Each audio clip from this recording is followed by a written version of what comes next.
I read the script and met with Maggie before lockdown happened, before the pandemic happened, and then obviously everything, all schedules were just completely quieted and things were pushed. And um, I I mean, like typical, you read a script and then maybe get to meet with the director. And Maggie and I had a lunch, and I had never read anything like what she wrote. And I wish it was more um, common for people to, when they like a film, to be able to read the script afterwards. I think that would be a really cool sort of like database to have, because you see this incredible, I don't know, it was an incredible script. And I was really kind of, she always catches me off guard, Maggie. She always kind of like blows my mind. And we had a lunch, and then a few weeks went by, and then she asked me if I would come and read, and I did. And I read with her in a casting office, which was scary. Um, and and then we shot the movie in Greece. Well, yeah. And we should just say though, I mean, first of all, that might have been a great place to be, but also this is her, she probably had plenty of reason to be uh anxious going into this. This is her first time directing, but I think also screenplay. And just and did you know each other at all prior to this from just being fellow actors, or was totally out of the blue? A little bit. I had met her a few times, but I didn't know her. Uh, Yeah. and it's really such a gift to know her. She has an incredible mind and an incredible heart. And she adapted the Elena Ferrante novel in a way that is just so badass. It's not, it's not a like a cover of the book.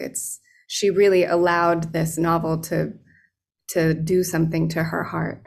And then what she came out with is something really different than the book. And she had Elena Ferrante's blessing, which was very cool and um, really sort of mysterious, because they still have never spoken. They've only corresponded, and we don't know if she's seen the movie.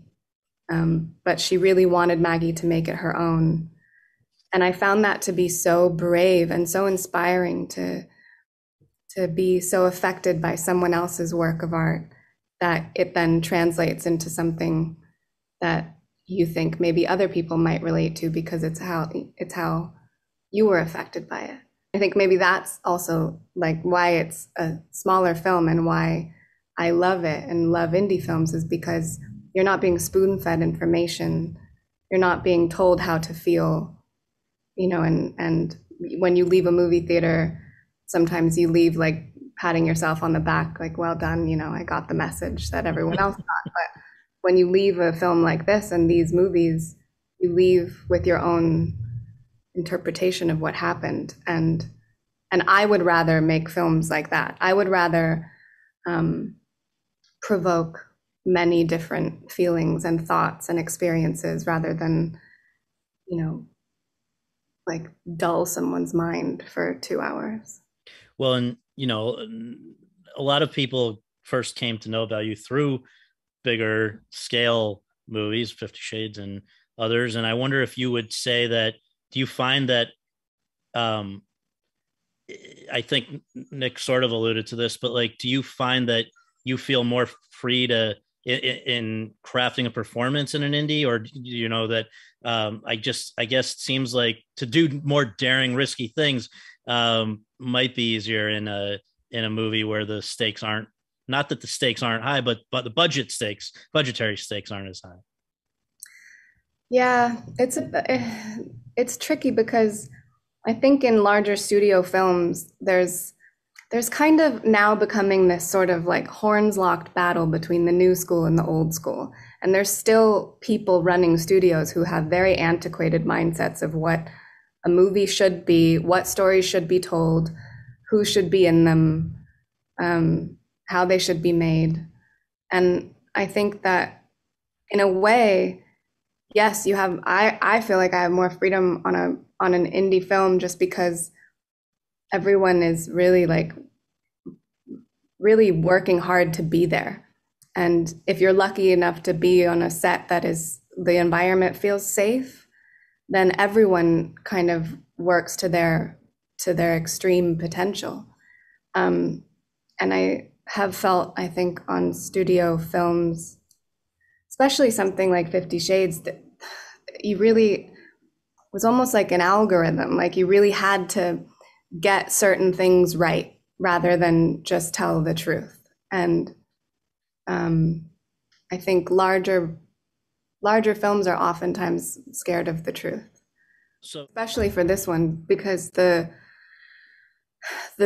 thing about The Lost Daughter is that these women are not the normal women you see on screen. They are conflicted, and they are troubled, and they have thoughts and feelings that are not usually talked about. And I think the thing that I find fascinating after, having people see this movie and talk to Maggie, a lot of women are like thanking her in a way, and thanking her for writing these women who have complicated feelings around womanhood and motherhood, and maybe not thoughts and feelings that are widely accepted, but like everyone has them. Every parent at some point is like, fuck this fucking sucks. And there's a difference between having the thought and then doing the action. And like you were saying before, some people are maybe considering that perhaps Olivia's character is unlikable because of what she does, but why? Just because that's what we've known for so long? I just don't really agree. And I think also one of the things that Elena Ferrante said to Maggie when she was writing the script was that Leda, Olivia's character, cannot be crazy. She's just a human woman. And then Nina, who is a young mother, is just like completely trapped in this life, and she will never ever be seen as a real human with a mind and a heart. And it's horrible, but that's also so real for so many people. And I guess it's less of escapism, and it's more like a slap in the face. It's more reality. And I think Maggie, being a woman and also an actress, gave all of us this really safe space to go to very extreme places. Whether it ended up in the film or not, I think, she was there and she knows what it feels like to be an actor acting. And that is like a really difficult thing to articulate, what that feels like at any given time of the day. You could be like 6 o'clock in the morning doing a sex scene, and then by noon you're at some family dinner or a funeral or a wedding. And you're like, fuck, I feel crazy. And she really gets that. And she,